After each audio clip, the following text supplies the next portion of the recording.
So this is the only video you need to watch to know how to color grade your photos in the Photoshop application. Let's get into it. So the first thing you have to do is to import your image. If you don't know how to import your image, you just come up to File, you come to Open, right? And then you look on your desktop screen and locate where your image is, right? But in this case, I've already imported it, so let me just hit cancel. So the next thing you do is you select the imported image on the layers background and hit Ctrl J on your keyboard, right? After hitting Ctrl J, you right click on that new layer and hit convert to smart object, right? Now you've converted it into a smart object. The next thing I want you to do is to come up to filter and you come down to camera raw filter like this, right? After going to the camera raw filter, a page is going to open and that's where color grade is going to happen in Photoshop, right? So let's just wait for Photoshop to load and then open that page. So once that page is open, let me enlarge this. Once that page is open, the first thing I want to do is to show before and after. So you come down here to cycle between before and after and click on it, right? So it's going to give you these two panels so you can show before and after, right? Now let's get into our color grading process. The first thing I do with the color grading is you come to curves, right? And you set your curves right. Now, this trick always works, right? And then the trick is the classical escape. What you do is you create a point at the highlight and you drag it up a bit like this, right? You come down to the shadows and you drag it down like this, right? And then you come and pick the midtones and you let it sit really well, right? To create that classical smooth escape, right? All you want to get is this smooth escape. So now if you look at before and after, you can see that we brought some contrast into the image, right? Now the next thing I do is I close the curves panel and I come and start with the basic adjustment, right? So the basic adjustment, what I do is I bring my exposure down, right, somewhere 0.5 minus 0.5 is okay, and I'll bring the contrast up, right? So I'll bring the contrast up a bit and I'll take my highlights up, right? I'll increase my highlights, right? And I'll increase my shadows a bit like this, right? With the whites, I'll increase it a bit like this as well. And with the blacks, I'll increase it a bit, right? So just as you can see before and after, we've done great progress, right? And the next thing I often dial in is the vibrance. So I'll come and look for vibrance down here and I'll bring the vibrance way up to somewhere plus 30, right? Somewhere plus 30 or 31, right? And I'll just increase the contrast, the saturation slightly. So plus 5 is cool, right? The vibrance does the pop, right? So don't increase the saturation too much. And the next thing I do is I come to my color mixer and in the drop down, I'll come and start with the saturation, right? So the saturation, what I do is I come and look out for every single color I have in here, and there's a trick to it, and I'll show you. So with a trick, you just come and look for this icon right here that looks like a circle with 4 pointed dots. You click on it, and after you click on it, this is going to show, right? So when it shows, you're going to see hue, saturation, and luminance, right? Make sure you've selected saturation, right? So after you select saturation, the only thing you do is you come to the place you want to increase the saturation, double click, and then just drag the slider to where you want it to be increased, right? If I bring it down, the saturation decreases. If I increase the saturation, it increases, right? So just increase the saturation, and now you come to your next color. So you just use it to work out the colors, right? Now increase it like this, right? There's a deeper green here, so I can come here as well and do same, increase it as well. Now I'll come to the skin tone and it's going to perfectly select the skin tone. I'm going to increase it as well, right? And the next thing I do is I come to the luminance, close to the saturation, select the luminance, and I'll do same process, but this time I'll draw the luminance back to give me that dark theme, right? So let me show you. You double click on the place and then you drag it back a bit. Double click on the same areas you increased initially, drag it back a bit. You double click on this area, drag it back a bit, come to the skin tone, double click, and then just drag it back a bit like this, right? Now when you're done, you just close this panel like this. So just as you can see, there has been drastic improvement in these two things, right?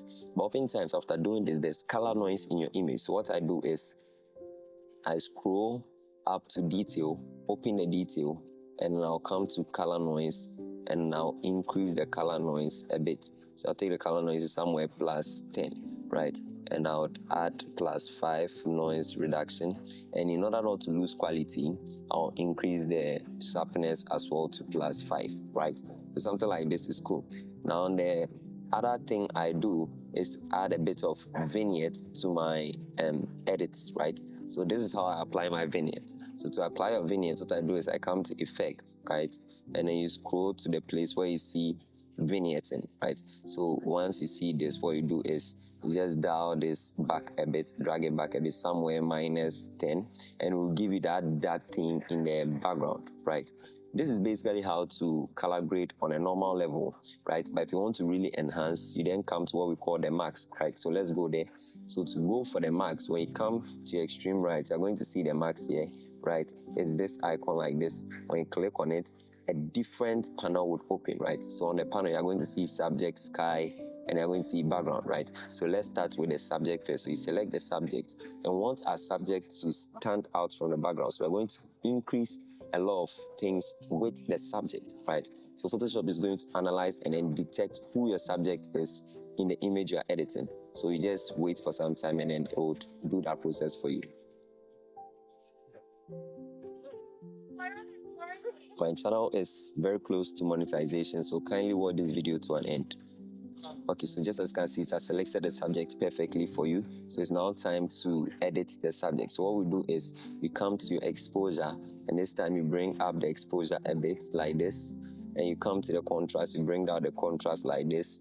You come to your highlights. This one, you just increase them slightly, right? You just do minute. You've already done the major adjustments already, so you just do minute changes, right? So bring in a bit of white, and it will dial in a bit of blacks, right? Beautiful, like this, right? Now the next thing we do is after we are done, we now come and select a different. So we'll come to add, and then what are we willing to add? We want to select the sky, right? So we'll select the sky as well, because in this image we have the sky, we have the subject, and we have the background. So those are the three things we are going to focus on in this edit, right? So we'll detect the sky as well. So just as you can see, after some time it has selected the sky. So right, so with the sky layer selected, what we'll do is we'll come down here, right, and then this time we'll bring down the exposure of the sky a bit, right? So just as you can see, we'll bring down the exposure of the sky down like this, a bit like this. So this makes it look beautiful, right? So just as you can see, makes it extremely beautiful, right? Now with this, we can just end it, or we can create a new layer mask for the background, right? So after, we can just hit new layer mask and we'll come and select background. So what it's going to do is it's now going to select everything aside the subject. So just as you can see, it has selected everything aside the subject. Now if you don't want to see that red thing, you can just click on this and you won't see it. But then it's often advisable that you know what you selected, right? So we'll select it, and what we'll do is you can actually come in and apply LUTs if you have LUTs, but then with this video, let me just show you how to do them manually, right? So what we'll do is with the background, we'll just be decreasing them to give it that dark tone and make our subject purple, increase the contrast, right? We'll come to our highlights, we'll decrease our highlights, come to the blacks, this time come to blacks, we'll decrease it, right? Now if you want to color grade and add a look to your image, this is where you can do it, right? So in our background, I want to add that green tint look, right? So we'll come to the color temperature in the tint slider, and we'll just drag it towards the green like this, right? We just drag it towards the green like this, and then we'll drag it towards the blue in the temperature as well like this, right? Don't do it too much, don't overdo it. Now after we are done with everything, we can just hit OK, and then I'll show you before and after. So now let's see. So Photoshop will now apply everything that you've done to your image. So look at it. So just as you can see, this is after. Now this is before, after, before, after, before. So this is just done with just one layer, right? You could have done it in several layers, but then this is the easiest way you can color grade your photos in Photoshop. Thanks for watching, and make sure you subscribe if you haven't subscribed. I actually need a huge community, so kindly tell your friends as well to subscribe. Peace, and I'm out.